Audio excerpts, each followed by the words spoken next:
IGP Sport IGS 630S, le nouveau compteur GPS pour vélo de la marque IGP Sport. Alors c'est le IGS 630 seconde version, je pense que le S c'est pour ça. Moi j'avais déjà eu la première version. Compteur GPS que j'avais trouvé pas mal pour son prix, franchement bon rapport qualité-prix, il avait tout ce qu'on peut attendre d'un compteur GPS pour vélo. Alors il n'y avait pas d'écran tactile, c'était uniquement avec des boutons, ce qui est fondamentalement pas si gênant que ça à l'usage. Il y avait de la cartographie avec navigation, il y avait tout plein de données, enfin tout plein de choses. Donc rapport qualité-prix très sympa. Enfin au bout d'un moment, je trouve que les produits IGP Sport à leur sortie sont toujours peut-être un petit peu cher par rapport à des marques qu'on connaît bien, type Garmin et compagnie. Suffit d'attendre un petit peu, et là ils se disent, bah tiens, on est un petit peu cher, on va baisser le prix, et ça devient vite plus intéressant. Et donc là, la marque m'a dit, tiens, est-ce que ça te dit de nous dire ce que tu penses de notre nouvelle version? J'ai dit, bah allez, pourquoi pas? On va voir ce qui a été amélioré et ce qui n'a pas été amélioré. Je vous propose, juste avant qu'on ouvre la boîte, qu'on jette un œil à la fiche produit, parce que vous allez voir qu'il y a des choses qui n'ont pas changé. Comme d'habitude chez IGP Sport, les traductions sont complètement éclatées au sol. Alors déjà, on peut voir le prix. Actuellement, il est à 299,99 €. Donc, il y a peut-être des choses dans des marques plus connues, du matériel un peu plus éprouvé, qui est au même prix. Ce qui ne veut pas dire que celui-ci est plus mauvais, mais bon, voilà. Il y a quand même une réduction de 20 € qu'on peut activer.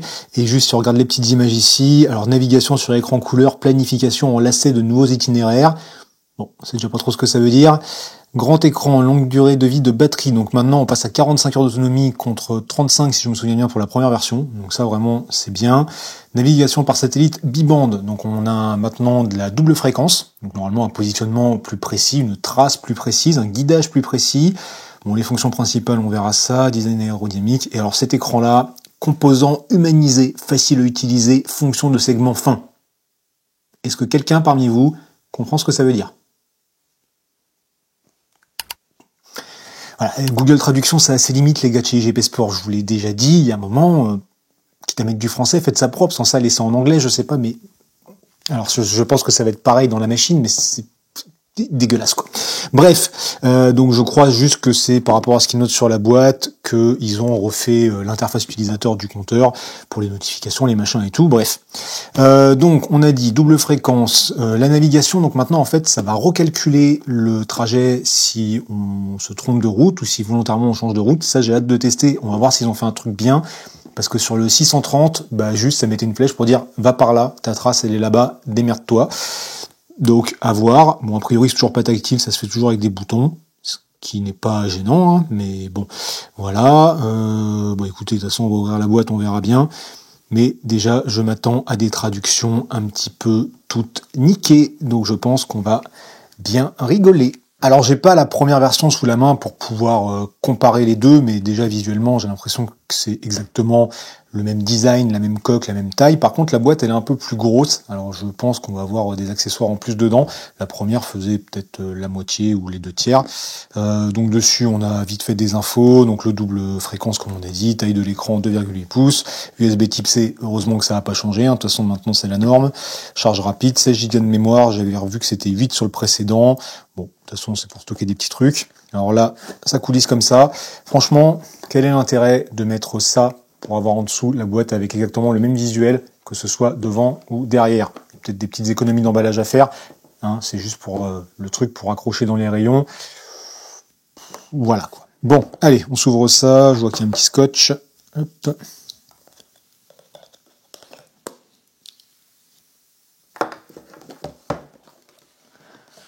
Ok, donc le compteur, segment. Ah, donc ça ferait les segments live Strava sans doute. Ok, nouvelle interface. Design for cycling. Heureusement, pour un compteur GPS pour vélo, c'est quand même mieux. Double fréquence encore une fois. Et la Smart Offline Navigation. On va voir ça. Accessoires. Qu'est-ce qu'ils nous ont mis de beau? En tout cas, le packaging est propre. Franchement, je trouve qu'ils font des trucs bien de ce côté-là. Il n'y a pas grand-chose à leur redire là-dessus. Ah, bah cette fois on a le droit à un vrai support de compteur pour mettre sur le cintre, parce que avec la première version du compteur, ça c'était un truc qu'on devait acheter en plus en accessoire, et c'est dommage. Et donc j'ai déjà le même, mais qu'il m'avait fourni à part. Donc c'est bien maintenant que ce soit inclus, parce que bon, avant on avait juste voilà, les petits supports comme ça accrochés avec des élastiques. Donc autrement, bon, on a le câble de recharge, la petite clé pour fixer le truc, une dragonne, voilà, le basique, enfin l'essentiel, et c'est très bien. Par contre, il n'y a plus, comme avant, la protection d'écran, il y avait un petit verre trempé qui était fourni. Oula, je suis bien en train de le faire tomber. Ah, c'est peut-être là-dedans, user manual. Et ce qu'on a avec le verre trempé, comme je disais, qui a été fourni avec la première version, ce que je trouvais vachement bien. Et oui, parfait, avec les petites lingettes nettoyantes, ça c'est cool. Voilà, on va pouvoir le protéger, il y en a même 2. Ok, ah bah c'est très bien, il y en a un de rechange. Et puis là, on a un vrai mode d'emploi, putain, le truc est balèze. À l'heure où maintenant tout le monde fait des trucs en ligne, ou des trucs de démarrage rapide, là apparemment il y a tout. Ok, bah vous voyez, je suis tombé tout de suite sur la version française. Très bien. Ok, bah c'est pratique quelquefois d'avoir un mode d'emploi papier, même si bon, on trouve facilement sur internet et qu'on pourrait faire des économies de matière. Voilà. Même pas de petits films de protection à décoller. Ah si, quand même. Hop là. Bon, concrètement, c'est exactement le même que la version précédente. Au niveau design, il n'y a pas de différence. Franchement, c'est tout pareil. Donc le grand écran, on a des boutons d'un côté, un bouton de l'autre côté, des boutons en dessous, et le port de recharge qui est toujours en dessous. Ça, c'est dommage, parce que si on veut charger en cours de route, c'est pas toujours le plus pratique. Et puis, c'est un quart de tour Garmin. Donc ça c'est très bien, ça reste compatible avec ce qu'on peut déjà avoir sur nos vélos. Je suis en train de monter ça de travers pour faire le... Voilà, ok, ça fonctionne. Parfait, allez, on l'allume vite fait quand même pour voir à quoi ça ressemble. Waouh, comme c'est joli. Alors je veux pas de l'anglish, moi je veux du français. Ok. Fuseau horaire, je sais jamais si en France on est à GMT plus 1 ou plus 2. C'est plus 2 je crois. Si je me trompe, je changerai. Normalement, de toute façon, avec le GPS, ça va se faire. Scan code IGP Sport App, mais je l'ai déjà sur le téléphone et mon téléphone filme actuellement, je ne peux pas m'en servir. Kilomètre, ok. Élévation, mètre, très bien. Température Celsius, format d'heure, 24 heures, je suis d'accord. Ah oui, l'interface a changé. Appuyez brièvement pour changer de mode de conduite. D'accord. Mode de conduite, carrément. Appuyez brièvement sur la page des paramètres. Appuyez court pour faire du vélo. Bon, le petit tuto est plutôt bien fait, je trouve. Ok. Par contre, les bips, comme la première fois, c'est juste atroce. Non, l'interface est pas trop moche, franchement. Je suis désolé, on voit pas très bien. Là, je suis en train de filmer avec mon smartphone comme caméra B. C'est un peu dégueulasse. Ça manque de lumière. Voilà, on va faire ça comme ça. C'est déjà mieux. Alors, entraînement, navigation, historique. Alors, vous voyez, entraînement, il manque déjà les voyelles. Bon, il ne va pas y avoir assez de place. Historique, thème, mode sombre automatique, couleur, machin. Hop, ok, notification, météo. Quel temps fait-il aujourd'hui? Oui, forcément, si je me connecte pas à l'application, ça marche pas. On verra ça dans une prochaine vidéo. Paramètres. On va tout de suite aller couper ces putains de bip. Ah, c'est en bas. Vous voyez, c'est la navigation avec les boutons. Franchement, ça fonctionne parfaitement bien. Tonalité, voilà, terminé. C'est mieux. Alors, GPS précis. Choisir. Vous voyez, déjà, là, on comprend pas de trop. Donc là, on comprend que c'est on-off. Ok. Donc, je veux que ce soit précis, d'accord. Et là, je peux pas changer les trucs en dessous. Faut décocher. Ça a bugué? Qu'est-ce qui se passe? Oh là, j'ai plus l'option. Ok, il y a déjà des trucs qui... Ok, bon, alors j'ai activé a priori, le double fréquence et tous les systèmes satellites. Donc ça fait GPS, Galileo, GLONASS et QZSS. Donc ça fait l'étude d'un peu tous les pays. Bon, équilibré. Ah ok, c'est qu'en fait, on choisit un des modes de GPS. Donc là, vous voyez, c'est fréquence unique. Ouais, ils auraient pu faire plus simple, en fait. Ils auraient juste pu dire, on veut double fréquence, on veut pas double fréquence, on veut tel système satellite ou tel système satellite. Là, c'est des modes prédéfinis, il faut les choisir, il faut lire à chaque fois. Bon. Alors après, ça par contre, c'est pas mal. Le commutateur intelligent, il va choisir les fréquences GPS, les satellites et compagnie, en fonction de ce qu'on fait. Ça, c'est pas mal, faut voir si ça fonctionne. Coutume, choisir... Ok, ouais, bon, voilà, régler calibrage, altitude, boussole, ok, la langue, ça c'est fait, l'heure, l'heure, de toute façon, il faudra peut-être le mettre à l'heure quand il aura trouvé le GPS, hop, initialisation à propos, ok, bon, ça c'est le système, capteur, ça on verra plus tard, pourquoi je suis retourné dans le système, là, qu'est-ce que j'ai fait? Cyclisme. Donc ça, c'est les différents profils de cyclisme qu'on peut paramétrer. Et normalement, on peut aussi les faire directement dans l'application, comme avec les autres compteurs IGP Sport. Donc c'est plutôt bien foutu en général, malgré qu'il n'y ait pas de tactile. Ça se fait avec le téléphone très vite. Et ça, c'est vrai que c'est bien foutu. Alors, les pages. Bon, on va regarder vite fait, hein, je vais pas vous faire tous les menus non plus, parce que sinon on n'a pas fini. Pourquoi, par contre, à chaque fois que je retourne en arrière, ça retourne dans le menu système. Il y a un truc qui va pas dans leur compteur déjà. Là. Apéré, alors ça doit être pour le téléphone. Batterie. Mode économie, sommeil automatique, arrêt auto. Bon, ok, c'est encore des petits trucs pas très bien mis. Oh, et bah, il me rajeunit. J'ai pas 24 ans, je suis un peu plus vieux maintenant, ça se voit avec tous les poils blancs que j'ai sur la tronche. D'ailleurs, je me demande si ma barbe va passer l'année ou si je vais finir tout blanc.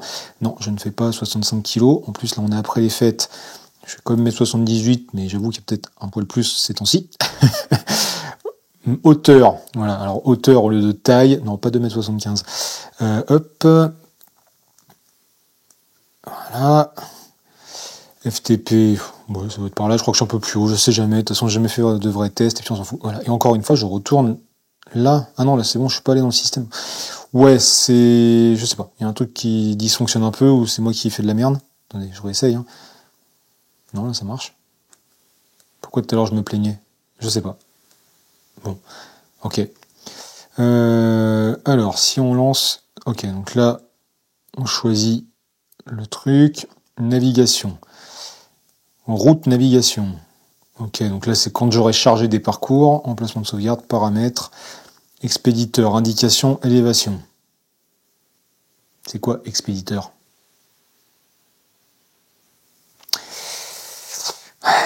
IGP Sport, faites-moi des traductions correctes avant nord. Ok, donc ça va être pour dire le nord vers le haut, nom de route AutoZoom. Alors l'AutoZoom fonctionnait bien sur la première version, on verra si là ça sera toujours le cas.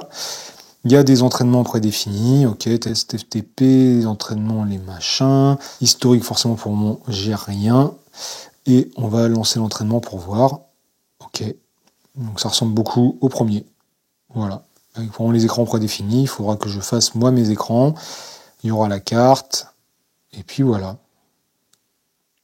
ok, ouh, non je veux pas éteindre tout de suite, ah, ça rentre dans les paramètres, ok. Ah d'accord, un petit appui là, ça rentre dans les paramètres. Bon, ça devait être marqué de toute façon au départ, mais comme j'ai pas lu, voilà. Appui long, il n'y a rien. Appui long, il n'y a rien. Ça, on a dit, c'est pour changer. Et si je retourne là, il n'y avait pas un menu... Ah! Alors le truc de notification, bah, c'est une fois qu'on a lancé l'entraînement, on appuie sur le bouton retour, on a ce panneau là qui s'ouvre, donc on a capteur, météo, notification, c'est toujours pas tactile, donc avec les boutons on descend. Voilà, ok. Ah, je remarque un petit truc, quand même une petite différence de design. Il y a un petit S en dessous. Je sais pas si vous le voyez en surbrillance là. Voilà, on va dire que c'est le 630S. Bref, je vais lui coller sa protection d'écran, je vais le paramétrer un petit peu, et dans une prochaine vidéo, on ira voir si le recalcul d'itinéraire fonctionne bien, parce que c'est vraiment le truc que je trouve intéressant. Pour moi, c'est vraiment la grosse nouveauté. Bien sûr, il a plus d'autonomie, bien sûr, le GPS double fréquence, mais le recalcul d'itinéraire, c'est vraiment ce qui manquait, ainsi que des traductions pas éclaté au sol, ça c'est une autre histoire. Nous verrons ça prochainement. Ciao.